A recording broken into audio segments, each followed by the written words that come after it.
Boa tarde, minhas amadas irmãs, povo de Deus, a graça e a paz da parte de Cristo. Sou o pastor Alexandre, pastor da Primeira Igreja Presbiteriana de Itapipoca, pastor auxiliar. Estamos aqui mais uma vez trazendo essa palavra, essa meditação para as amadas irmãs. Queremos ser gratos mais uma vez pelo convite e hoje nós vamos falar sobre a vida de Rebeca. O tema que nós queremos falar é exatamente aprendendo com a vida de Rebeca. Estudar a vida de Rebeca, minhas amadas, é realmente algo extraordinário, não é? A história é um pouco longa, compreende basicamente 2 capítulos aqui, capítulos extensos. Depois da morte de Sara, no capítulo 23 de Gênesis, capítulo 24, nós encontramos aqui, não é, o início dessa história aqui de Rebeca. E eu queria ler aqui alguns versos com vocês desse capítulo 24, tá certo? Queria ler aqui o versículo 15 e 16, depois a gente fala de todo o contexto.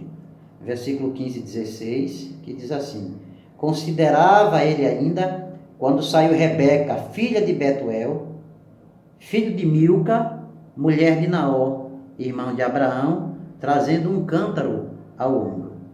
A moça era muito formosa de aparência, virgem, a quem nenhum homem havia possuído. Ela desceu à fonte, encheu seu cântaro e subiu. No versículo de número 58, a parte que vai tratar acerca do casamento de Isaac e Rebeca, o verso 58 vai dizer: Chamaram, pois, a Rebeca e lhe perguntaram: Queres ir com este homem? Ela respondeu: Irei. Esse é o capítulo 24 que eu li, do texto de Gênesis. Eu li esses versículos. Minhas amadas irmãs, irmãos aqui presentes, quando nós olhamos para a vida de qualquer pessoa, nós podemos tirar grandes lições para as nossas vidas também, tanto positivas como negativas. Acredito que você já deve ter aprendido grandes lições observando outras pessoas. Lições boas e, é claro, lições ruins também. Nós aprendemos sempre, né, na nossa relação, no nosso contato com outras pessoas. Não sei se você já teve a oportunidade de ver exemplos, bons exemplos, que você sentiu o desejo de imitar. Nós temos muitos exemplos na história, né? Nós temos o exemplo do Martin Luther King, nós temos o exemplo dos reformadores, nós temos exemplos de pessoas anônimas também, né? Madre Teresa de Calcutá e tantas outras pessoas que, enfim, deixaram suas marcas na história. Mas quando nós olhamos para a Escritura, nós encontramos personagens bíblicos também que marcaram e continuam marcando ainda as nossas vidas, a nossa história. Uma dessas personagens é exatamente a nossa irmã Rebeca. Rebeca, amados, nós encontramos aqui o registro da sua história quando Abraão, já de certa idade, já estava prevendo aí a sua morte e enfim, a sua digníssima esposa, Sara, já havia morrido, já havia partido para a glória do Senhor, e agora Abraão estava só e velho e queria casar o seu filho Isaac.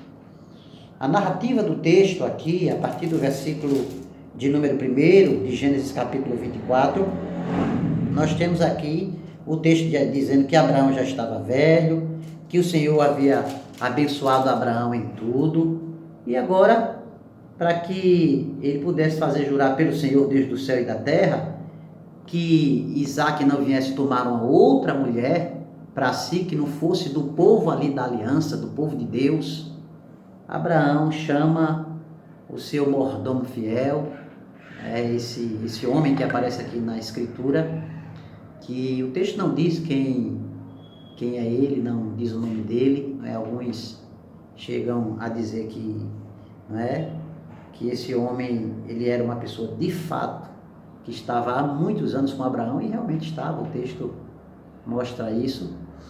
E Abraão chama esse mordomo fiel dele, que cuidava das coisas dele, cuidava dele, e pede que ele jure, faz um juramento, colocar as mãos embaixo da coxa de Abraão e fazer um juramento que ele iria atender esse desejo de Abraão de buscar entre outros povos, que não fosse, entre os povos, na verdade, dos seus familiares, que não fossem povos estranhos, povos pagãos, buscasse uma mulher para o seu filho Isaque. O seu mordomo obedece prontamente ao desejo do seu senhor Abraão e sai em busca dessa mulher para o seu filho Isaque. A partir do verso de número 15, o texto fala do encontro desse mordomo com Rebeca. Ele havia saído juntamente com seus animais, seus camelos, e vai até o encontro de Rebeca. Veja que o mordomo, só para a gente observar, a gente já aprende alguma coisa já com a vida do mordomo. Claro que o foco aqui não é falar do mordomo, é falar de Rebeca, mas o mordomo também se mostra um homem obediente, não só a Abraão, como até ao Senhor, e parte em busca aqui do seu objetivo. E uma coisa interessante é que esse mordomo também, de fato, ele era um servo. O texto diz que em dado momento ele se ajoelhou diante do Senhor, ele intercedeu ao Senhor para que Deus fizesse a sua vontade, lhe mostrasse a sua vontade. E assim aconteceu. Veja o nível da submissão daquele homem, de procurar fazer a vontade do seu Senhor. Então o texto nos mostra algumas lições que nós podemos aprender a partir da vida, não do mordomo, não é que nós falamos aqui, mas a partir da vida de Rebeca, esposa de Isaque, mãe de Esaú e Jacó.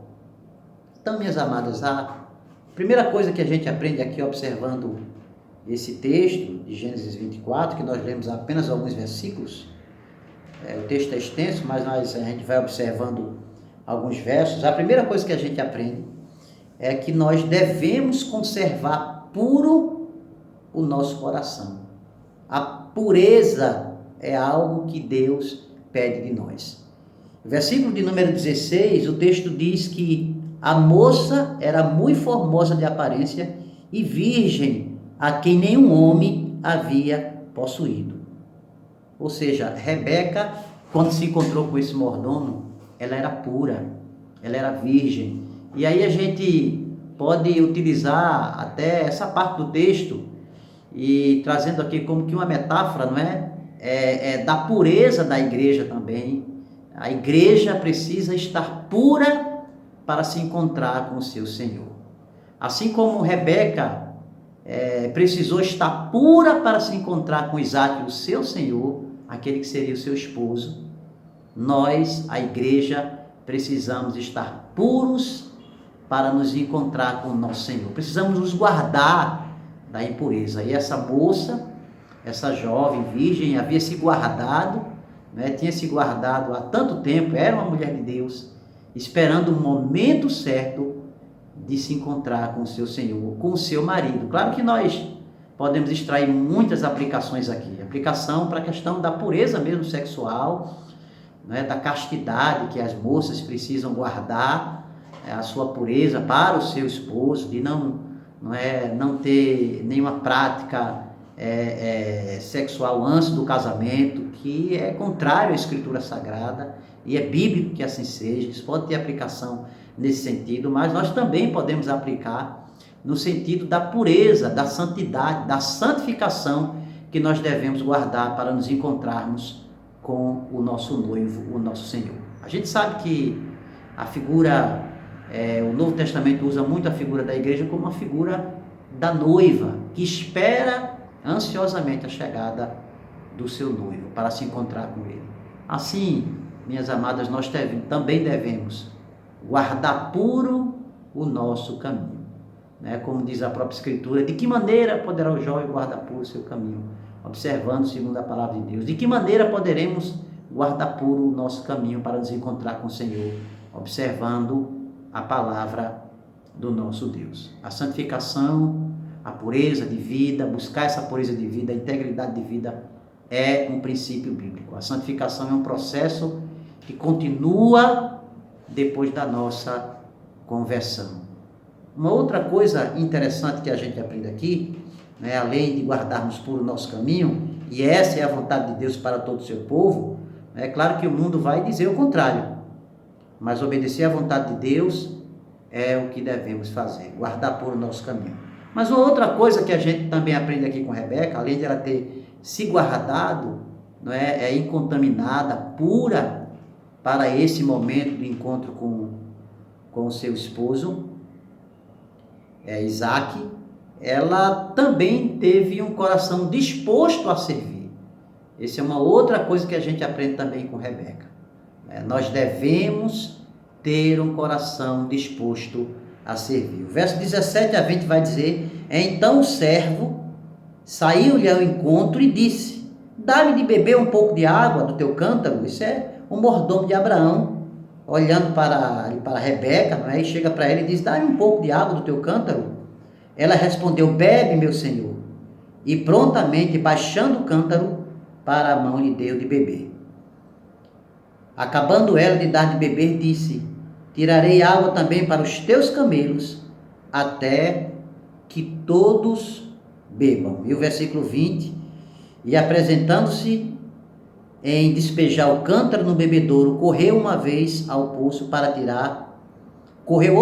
poço para tirar mais água, tirou-a e deu a todos os camelos. Veja que atitude interessante, não é? Uma mulher aqui que estava disposta a servir. Então, Rebeca tinha esse coração disposto a servir. E o interessante é que ela serviu ao mordomo de Abraão, dando água a ele, também aos seus camelos, e serviu sem nenhum interesse. Isso porque, até aquele momento, ela não conhecia aquele homem, não sabia quem era aquele homem, nem imaginava que vantagens ela poderia ter, uma vez que ela viesse a atender o pedido que aquele homem lhe fez. Mas ela o fez assim, sabe, de grato coração, sem interesse. Ela fez porque tinha esse coração serviçal, esse coração de serva mesmo. Assim nós também devemos ter esse coração disposto a servir sem nenhum interesse. Todavia, quando temos essa atitude que Rebeca teve de servo, de servir, sem segundas intenções, Deus sempre há de nos recompensar lá na frente. Se não imediatamente, certamente nos recompensará ao seu tempo.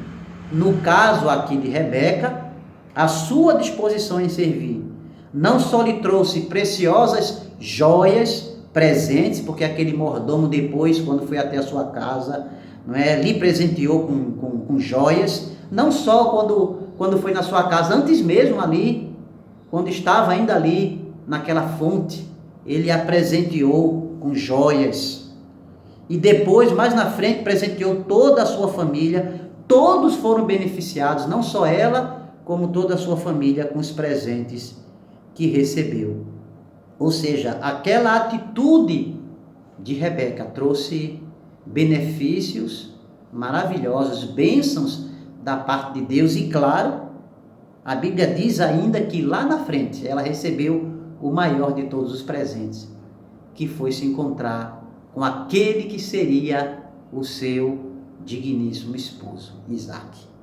E aí aconteceu o seu casamento com Isaac. Então a Bíblia diz que aquele que quiser ser o primeiro no reino dos céus deve ser servo de todos. E a gente pergunta: você tem um coração disposto a servir? Como é que está a sua vida de serviço a Deus, inclusive ao seu irmão? Todos nós temos dons que Deus nos deu. Os dons é para a edificação do corpo de Cristo. Deus nos dá dons para que a gente possa servir, trabalhar. Inclusive, lembremos do exemplo do nosso próprio Mestre Jesus, que disse que veio para servir e não para ser servido. Isso está registrado lá em Mateus, capítulo 20, versículo de número 28. E como seus discípulos, devemos imitar o nosso Mestre Jesus. Um coração disposto a servir. O seu coração é assim? Ou você é aquela pessoa que só gosta de ser servido ou servida? Você quer que todo mundo olhe para você, que todo mundo faça as coisas para você, mas você não tem disposição de fazer nada para ninguém? Você não abre o seu coração, não é? Para dizer, Deus, me mostra a tua vontade, o que é que o Senhor quer que eu faça na tua obra? Você só quer, como a gente costuma ouvir no ditado popular, né? Venha a nós o vosso reino, nada. Venha a nós o vosso reino, nada. Devemos ter um coração prontos a servir, amados e amadas irmãs, porque essa é a vontade de Deus. Que nós possamos servir não só ao nosso Senhor e Mestre, trabalhando na Igreja de Cristo, como ao nosso irmão, por meio dos nossos dons. É triste ver que tem tanta gente que está abrindo mão, hoje em dia, de querer servir a Deus. Está chegando o final do ano, é ano de mudanças. As igrejas, às vezes, têm muita dificuldade de encontrar pessoas que estejam dispostas a servir, a assumir os cargos. Tem gente que fica doido para se livrar dos cargos e não quer mais saber. Tem gente que está dizendo assim, eu quero quase que como que me aposentar. Ô, amados irmãos, isso é triste, amadas irmãs. Eu acho que cada ano que passa nós devemos dizer, Senhor, foi muito bom esse ano, eu cresci muito servindo ao Senhor, eu quero continuar servindo, eu não quero parar. Porque, minhas amadas, quando a gente fica distante das coisas do Senhor, pode ter certeza, você começa a esfriar, começa a desanimar, e daqui a pouco você está distante do Senhor. E quem sabe, ainda o pior, não é? Pode correr o risco de se afastar, usando o termo que a gente costuma dizer aqui, né? A gente pode correr o risco de se desviar. Uma última coisa que a gente aprende aqui com Rebeca é: tenha ousadia e coragem para enfrentar os desafios da vida. Confie em Deus. Rebeca teve ousadia e coragem para enfrentar os desafios da vida. O versículo de número 58, depois que aquele mordomo de Abraão vai até a sua casa, depois que conhece ela, que lhe presenteia com joias, vai até a sua casa, conversa com seus parentes, e aí o versículo 28, ele então pede para que ele pudesse ir embora e levar a Rebeca com ele. E o versículo de número 58 diz: chamaram, a família de Rebeca chama a Rebeca, chamaram pois a Rebeca e lhe perguntaram: queres ir com este homem? E ela respondeu: irei. Veja, irmãos amados, que ousadia.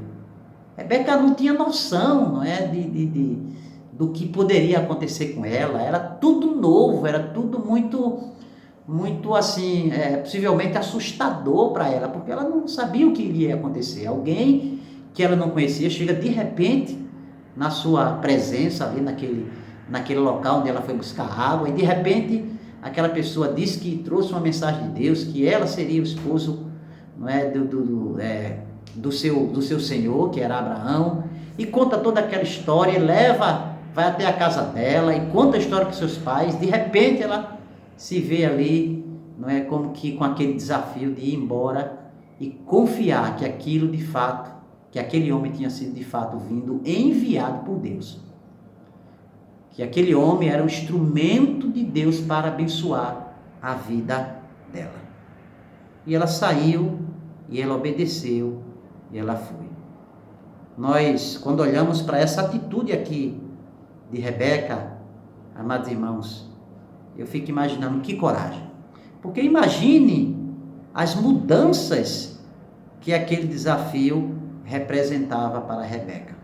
Ela teria que enfrentar mudanças geográficas, ela ia para outro lugar que ela não conhecia, contexto, não é, cultural, de outras pessoas, iria para uma terra distante que não conhecia, costumes e pessoas que ela não conhecia, tudo isso em uma época que não existiam os meios de comunicação, que não existiam os transportes, ela não poderia voltar para visitar seus pais, mas ela foi, ela confiou que aquilo era a vontade de Deus, e estar no centro da vontade de Deus é a melhor coisa da vida, confiar no Senhor.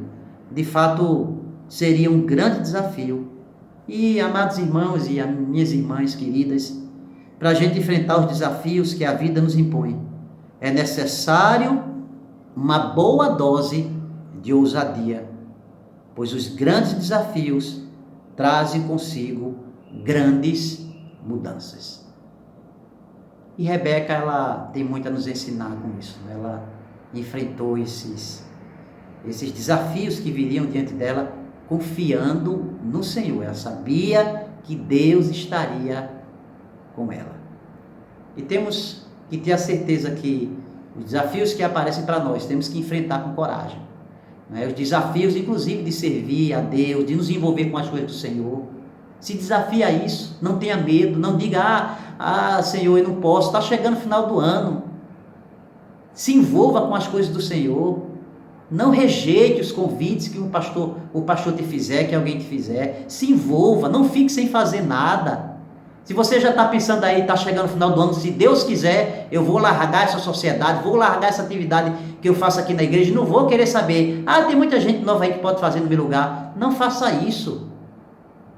Continue envolvido, não pare de servir. Não deixe de servir a Deus, porque isso é importante, a não ser que seja por uma questão muito séria de saúde, que você não está realmente conseguindo, mas fora isso, não pare de servir, não tenha medo de enfrentar os desafios que Deus coloca diante de você, porque Ele sempre estará conosco. A própria Escritura diz, o Senhor disse, eis que estou convosco todos os dias, até a consumação dos séculos. Em Atos 1:8 vai dizer, recebereis poder ao descer sobre vós o Espírito Santo, vocês serão minhas testemunhas. Somos capacitados com poder, temos as ferramentas, só precisamos ter ousadia, só precisamos ter fé, ter coragem, enfrentar os desafios, não ter medo e, acima de tudo, nos guardar puros também. A pureza, a santidade de vida para servir a Deus, ela é uma condição sine qua non. Também não queira servir a Deus se a sua vida não está regularmente dentro dos parâmetros bíblicos. Se você está com uma vida desregulada, uma vida manchada por algum tipo de pecado, conserte primeiro isso, para depois servir ao Senhor. Mas quando tudo isso for feito da forma correta, você verá as bênçãos de Deus sendo derramadas sobre a tua vida, como aconteceu com a vida de Rebeca, depois que se encontrou com Isaac. Constituíram ali uma família de uma grande nação.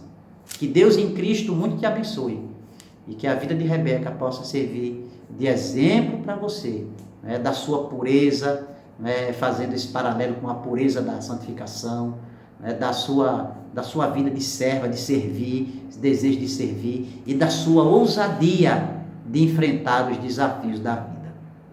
Que Cristo Jesus muito te abençoe. Vamos orar. Pai, obrigado por esse momento, Pai, obrigado pela tua palavra. Continua abençoando tuas servas, continua abençoando o teu povo, e que a graça do Senhor seja sempre sobre nós. Assim oramos, em nome de Jesus. Amém. Que Deus em Cristo muito te abençoe. Minha amada irmã, fica na paz.